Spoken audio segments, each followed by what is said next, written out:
कक्षा 12 भौतिक विज्ञान के इस पीरियड में सभी छात्र एवं छात्राओं का एक बार फिर स्वागत है।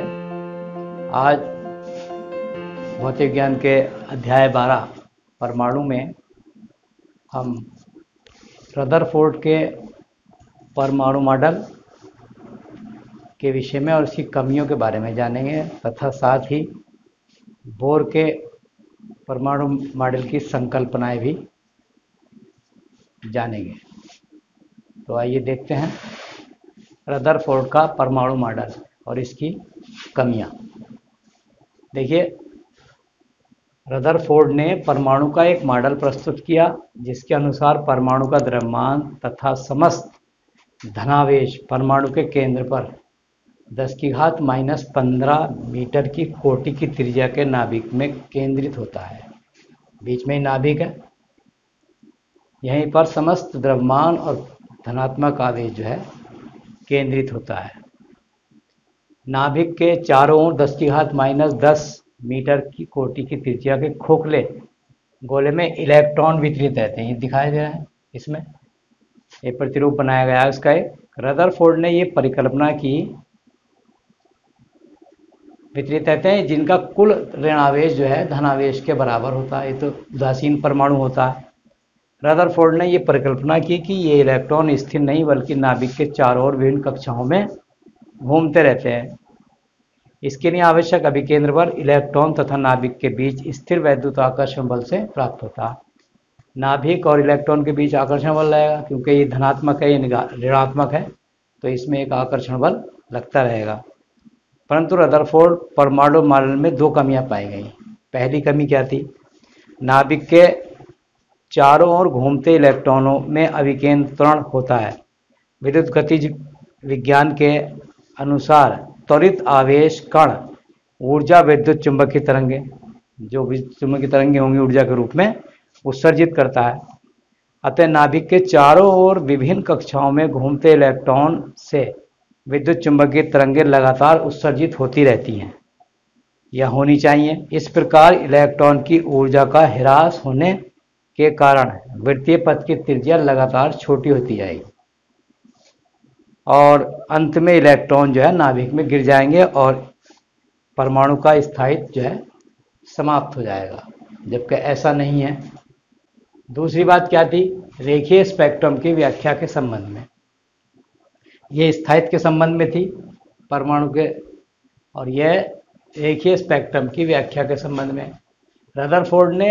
रदरफोर्ड मॉडल में इलेक्ट्रॉनों के वृत्तीय पथ की त्रिज्या के लगातार बदलते रहने से उनके घूमने की आवृत्ति की भी बदलती रहती है। इसके फलस्वरूप इलेक्ट्रॉन सभी आवृत्तियों की विद्युत चुंबकीय तरंगें उत्सर्जित करेंगे, अर्थात इन तरंगों का स्पेक्ट्रम सतत होगा। परंतु वास्तव में परमाणुओं के स्पेक्ट्रम सतत न होकर रेखीय होते हैं, अर्थात उनमें बहुत सी बारीक बारीक रेखाएं प्राप्त होती हैं तथा प्रत्येक स्पेक्ट्रम रेखा की एक निश्चित आवृत्ति होती है। अतः परमाणु से केवल निश्चित आवृत्तियों के ही तरंगें उत्सर्जित होनी चाहिए, न कि सभी आवृत्तियों की। इस प्रकार रदरफोर्ड मॉडल रेखीय स्पेक्ट्रम की व्याख्या करने में असमर्थ रहा। इन कमियों को नील्स बोर ने क्वांटम सिद्धांत के आधार पर दूर किया। बोर मॉडल की परिकल्पनाएं देखिए क्या थी? परमाणु के केंद्र पर एक सूक्ष्म नाभिक होता है जिस पर संपूर्ण धनावेश तथा लगभग संपूर्ण द्रव्यमान केंद्रित रहता है। ये बात जो है किसने बताई थी? रदरफोर्ड ने भी कही थी। नाभिक के चारों ओर विभिन्न वृत्ताकार कक्षाओं में इलेक्ट्रॉन घूमते रहते हैं।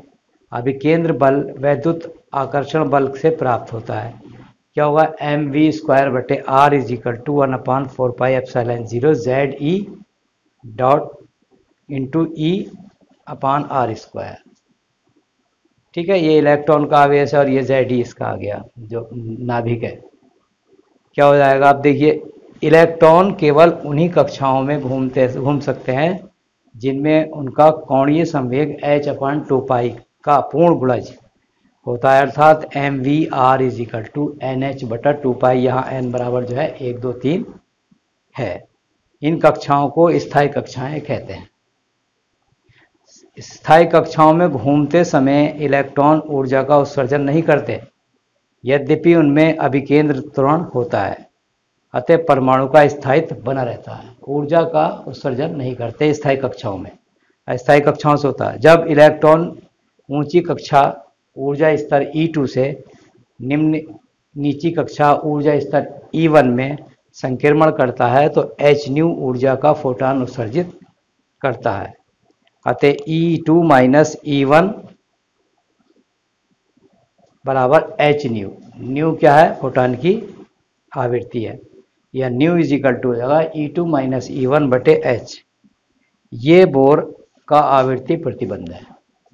तो बोर ने ये कुछ जो कमियां थी उनको दूर किया और यही बोर का परमाणु मॉडल कहलाया। तो आज के पीरियड में बस इतना ही। कल फिर कुछ नए टॉपिक के साथ उपस्थित होंगे। Thank you.